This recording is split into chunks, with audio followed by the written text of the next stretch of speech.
Today I will talk about the importance of using GitHub for your projects.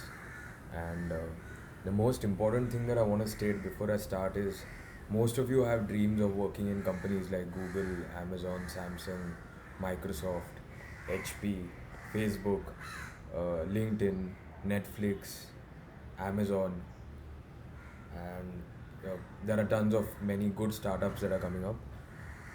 And all these companies have one thing in common. They all use some sort of version control to ensure that their code quality is up to date. At the same time, they want to ensure that all their developers are working together in tandem, and nobody is working in an isolated sense, yet all the work is being completed. Now, I know when I speak, I tend to, just go off like a freight train. So I'll try to keep this one short, sweet, precise, and ensure that you get the point that I'm trying to put across. By the way, this is Big Cola, and this is my favorite glass because Tech Lead uses the same glass, so or similar glass. So I just like having this in the frame. By the way, if you don't know already, I had chai in this. So chai is kind of my own personal national drink because it tastes amazing, it's energizing, and it's fun to have with friends and family. Anyway, enough about chai. Let me get talking about technology and yeah.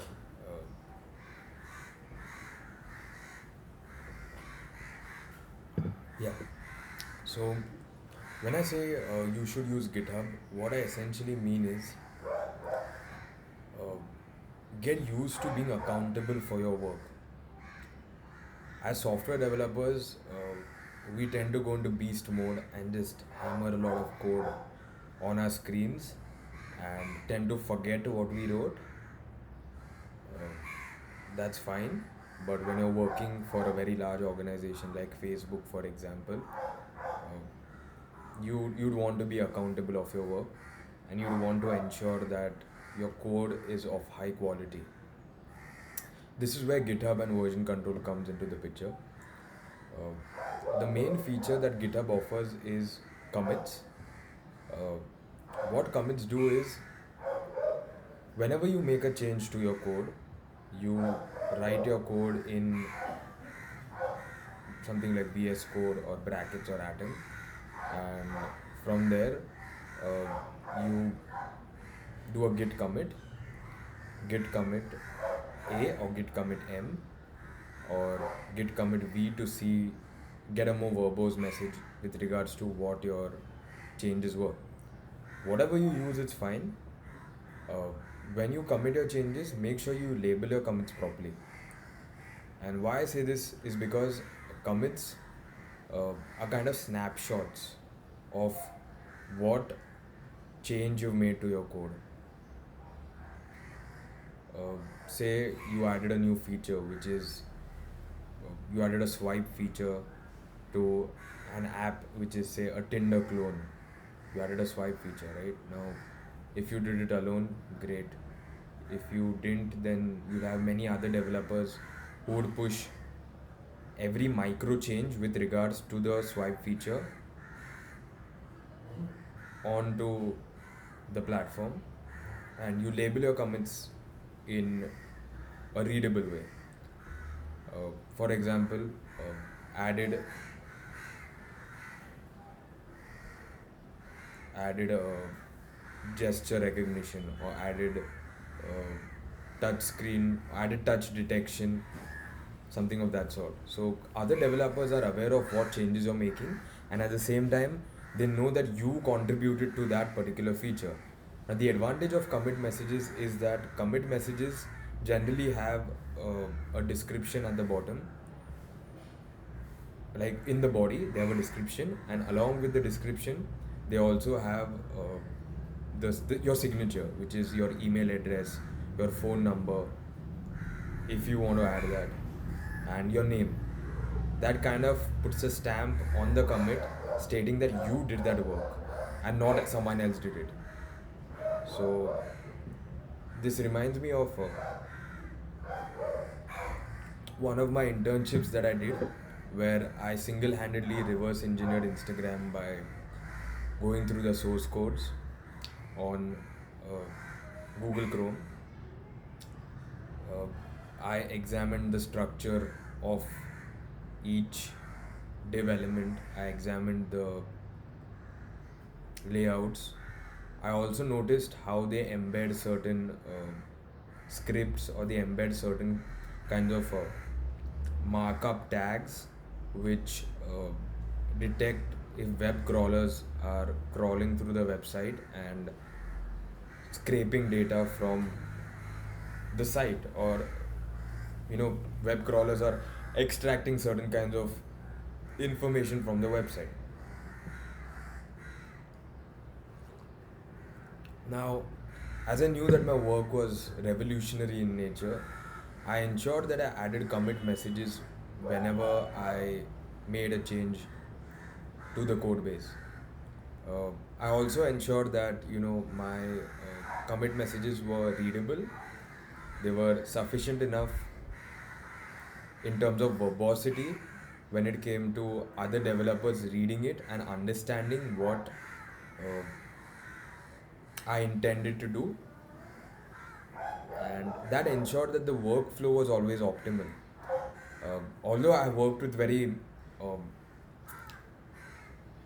I worked with co-workers who didn't have that kind of subject matter depth. Uh, I think I did my part as a developer, and I think you should do your part as a developer too. And if you're working on any project that you think is mind blowing, make sure you add enough. Uh, you add descriptions that are clear, readable, precise, sharp, and comprehensible for anyone to understand what's going on in your mind. Uh, Now, I know that might seem to be very stupid, because generally people who come from the hacker background want to keep things as cryptic as possible. I appreciate that and I admire that. But if you want to be out there in the real world, solving real world problems, making money, creating substantial value in the industry, it's important that you keep it readable. Just keep it readable. That's all. And not just this, uh, there's also the fact that your code might be used somewhere else at a much larger organization, and you might be appreciated for your work. So it's okay if you know your superiors or the people that you're working for don't understand what work you're doing. Don't feel bad about the work that you do.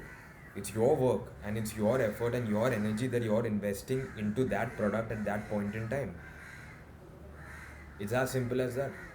The very fact that the work is your product makes it high value, because you put in the energy and the effort and you strained enough to reach there and make yourself worthy enough to do that work. So if someone makes you feel bad for it, you just tell them to bounce, nothing else. You don't feel bad about it because someone else ridiculed it or someone else didn't understand the depth of thought that you had when you created that particular project. I had another friend who was working on this very simple mini project or side project, which was a Chrome extension for highlighting important points within the browser. Uh, this particular feature I felt was amazing for one simple reason, being that when we read articles on the web, we always highlight what is important to us. And having an extension which could do that for you is pretty interesting, and it's pretty useful. But my friend naturally didn't see a lot of scope in that idea, because it was a very simple project. But as I've said before, the simplest of ideas have maximum potential to become $1 billion ideas if they're executed correctly, and if there's the right kind of planning strategy and marketing that is backing the product or the idea.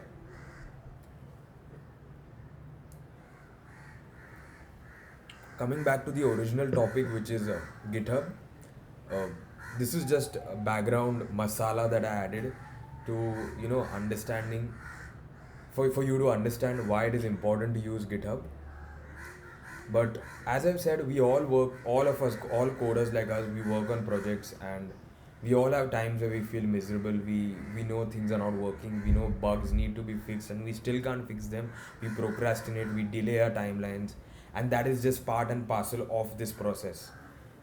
It does not mean that you're less of a developer, you're less of an engineer because you couldn't adhere to certain timelines. What matters is you document it as much as possible so that when the day comes where you need to showcase your work, you have documentation and you have all your commits readily available to you when required. This is why I tell every developer to use GitHub, because just use GitHub, man. It's not difficult. You just need to, if you use a MacBook, you just install Xcode, all your Xcode tools, and it's most likely going to be packed with that. If it's not there, then you use Homebrew and download the necessary Git tools, and it's just five uh, command line. It's just five commands that you need to understand. You need to know Git command. You need to know Git push. You need to know Git branch. You need to know Git pull. You need to know Git what Git. Yeah, I mean there's one more. I just can't recollect. I generally have cheat sheets with me, packed in my cloud stores, but I decided to go a cappella on this one and just speak my mind out the way I want to speak it. Now, coming back to the original point, which is why you should use GitHub. One is you need to be able to document everything, and Git commits are a fantastic way to document all your work. Back in 2013, I worked on Android kernels. For those who don't know, kernels are very low level pieces of code that directly communicate with the hardware for achieving certain tasks, such as opening your camera, uh, managing the accelerometer, the gyroscope, uh, checking sensor patterns, identifying key messages in your log files, all of that. Okay, so I worked on very low level code back in 2013, and because I had everything committed and documented for myself, I always had the chance to revisit it and revise everything that I didn't understand back then, but I understand very well now. And this is probably the reason why I got a KT in my OS paper, because I probably understood it too well as compared to other people. And when the threshold is too high, you tend to fail because everyone has to pass, right? Everyone has to pass. Anyway, so yeah, I mean, commits are a great way for you to document your work. Apart from commits, knowing how to use branches is very important. uh, know how to use branches because whenever you want to work on a new feature or you want to solve a bug, it's not recommended that you start pushing code to your master or develop branch. The simple reason being that if you do that, um, you're most likely going to botch your entire development cycle, and other developers are going to be inconvenienced. So if your senior developer, if your tech lead does not know how Git works or how version control works, I'd ask you to just walk out of the goddamn company and go work for a more reputed organization or a more reputed, well-known startup that wants its employees to grow, flourish, and cares about its business revenue and growth. So yeah, I mean that's the key point there. So what are branches? Branches are they're again snapshots, or they're copies of your main they're copies of your code base on a parallel line of control, such that any changes you make to that won't reflect in the original branch, uh, but at the same time you can test, refine, work on experimental stuff, and once it's tested with proper unit tests, proper integration testing, behavior testing, and the appropriate quality control mechanisms in place, then your Q&A team, your quality assure QA team, your quality assurance team and your security team, they'll probably give you a go ahead and tell you to just do a git merge.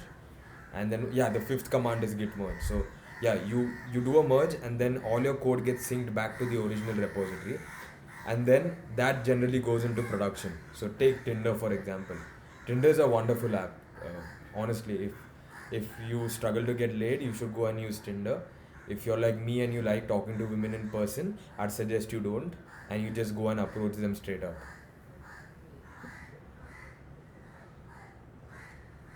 Anyway, so second point was use branches, because they facilitate the easy uh, creation of parallel lines of control for you to work on and for your team to work on, and for everyone to be more precise and more holistic with their work. Because if you start pushing code to develop or master directly and you botch up production, it's not going to work out very well for you, and it won't work out well for your organization too.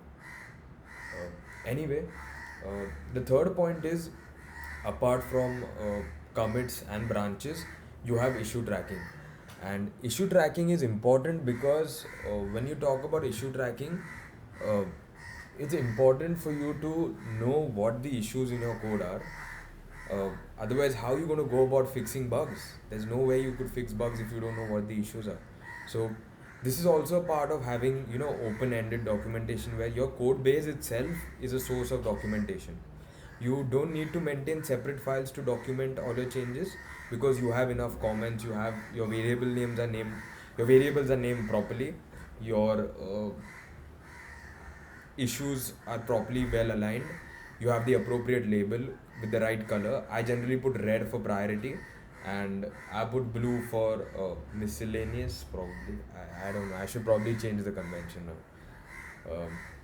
So yeah, issues are important because you have a fair idea of what the problems are, there in your code, and at the same time, uh, you know what has to be worked on, what has to be fine tuned, what has to be escalated, all of that. So it also, again, I'll come back to the same point again. It's important for other members on your team to know what you're up to. And the most important lesson that I got from my internship at Serendipia, a fine company in Europe, was don't work in an isolated way. And that probably arose from their PhD level qualification, where they explained to me clearly that it doesn't make sense to be working in an isolated way. Communicate with us on Slack, communicate via email, check your GitHub notifications, ensure everything is fine with you, and attend your daily stand ups. So, all of this, and I think those pieces of knowledge and insight were priceless for me at that stage, which was, I think, roughly 6 months back. So a lot of the insight that I developed into the process of software development, software engineering, and software architecture and design was, don't work isolated. Just keep in touch with your team, and at the same time ensure they're all functioning smoothly. They don't have any hurdles or hassles running through their way, because if your team is hindered, you're most likely going to be hindered. And as a CEO of a very top company, you don't want your team to be hindered. You want them to be functioning at optimal capacity.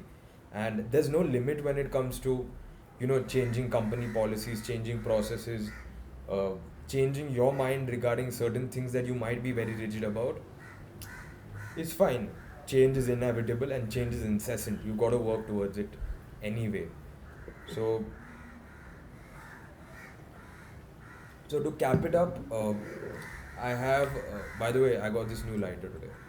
Yeah, and I'm probably gonna just light one because this is the longest video I've recorded a cappella. So, you see, I think I had one more, just one. I bought four, burned two already. One I'm gonna burn now because I think it's a wonderful combination with YouTube, Facebook, QuickTime.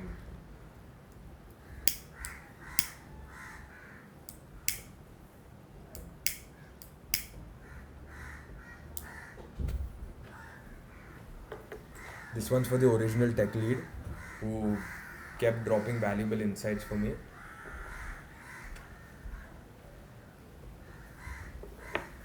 And yeah, I mean, don't work isolated, man. It doesn't make sense to be working isolated.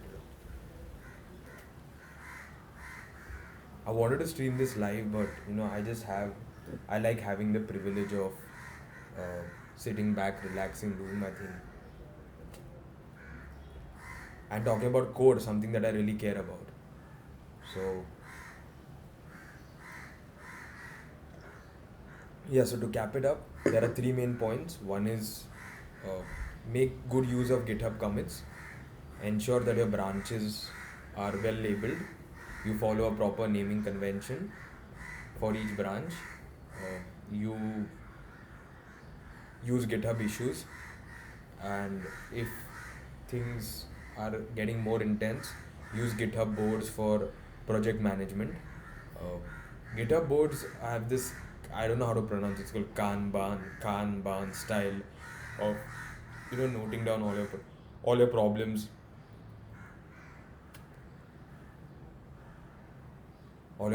all your bugs, all your issues, uh, everything that's relevant to you. Just drop it into GitHub.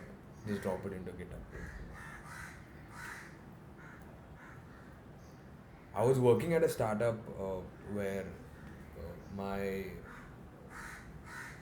manager she suggested using Jira for project management, and I think Jira is also a fabulous tool. It's just a little complex for simplistic and minimal programmers like me. But this kind of sucks. I wanted this in the frame. Yeah, now it's in the frame. Yep. See, okay.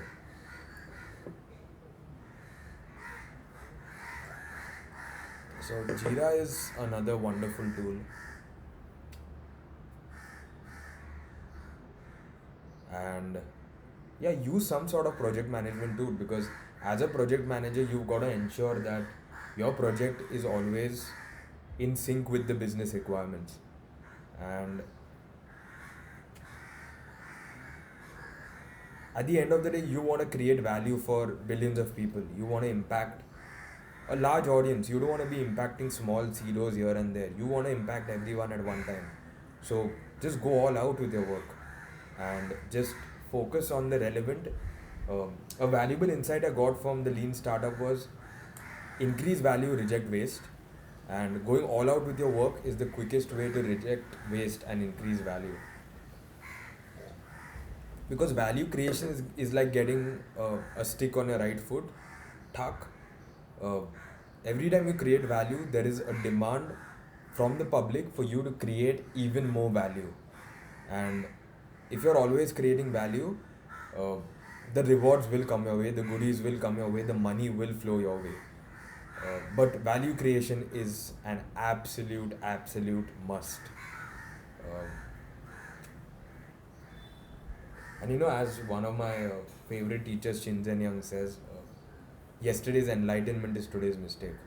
So if something worked for you yesterday, don't expect it to work for you today, because it probably will not work for you if times change and if things change very rapidly.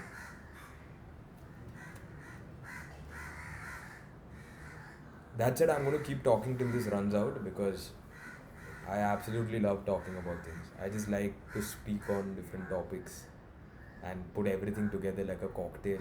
This is not a cocktail, this is Big Cola. I'm just saying, this is a cigarette, this is Big Cola. So I'm on the right side of the law, so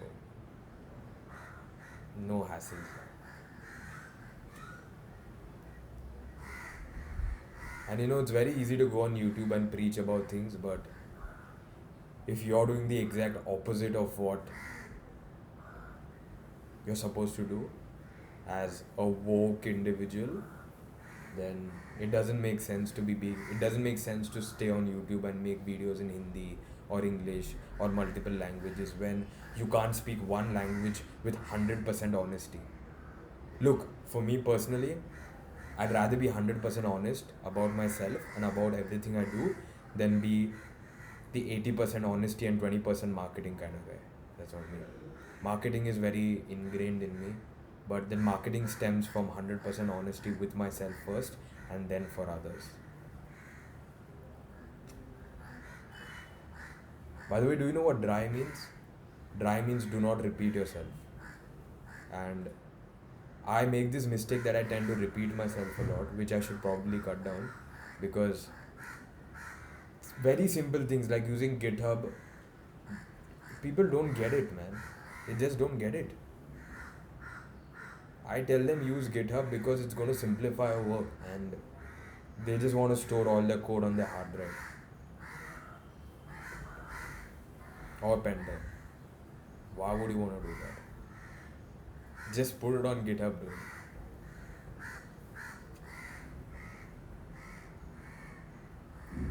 I've seen people storing PDFs on GitHub.